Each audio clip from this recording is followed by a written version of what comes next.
The war in Iraq taking center stage in West Michigan. President Bush speaks to the nation. The Vice President speaks to Grand Rapids. The principle guiding my decisions on troop levels in Iraq is return on success. The more successful we are, the more American troops can return home.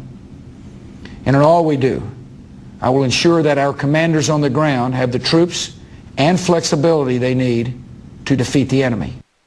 That was President Bush Thursday night. He says more than 5,000 troops will come home before Christmas and that troops will be reduced to pre-surge levels by next summer.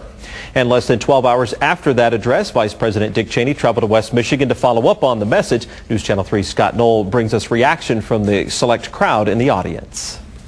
Inside the Ford Museum, a friendly reception for Vice President Dick Cheney, a crowd of just over 200 people at this invitation-only event. And as you might expect, praise for what the Vice President had to say. I learned early on that if you don't want your memos to get you in trouble someday, just don't write any.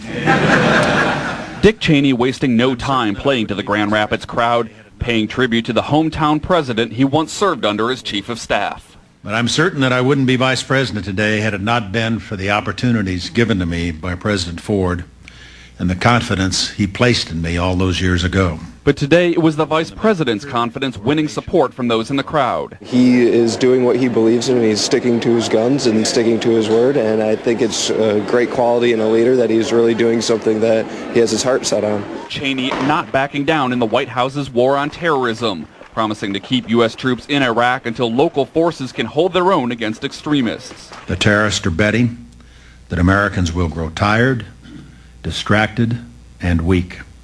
That's a bet the terrorists are going to lose.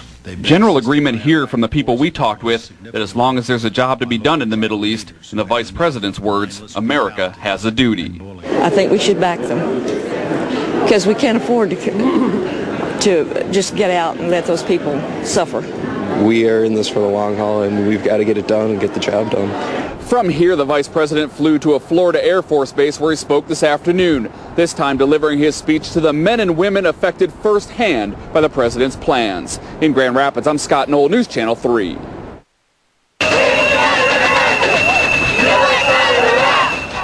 And as expected, the Vice President's visit drew lots of voices from the other side of the debate. Protesters staging a rally at Rosa Parks Circle in downtown.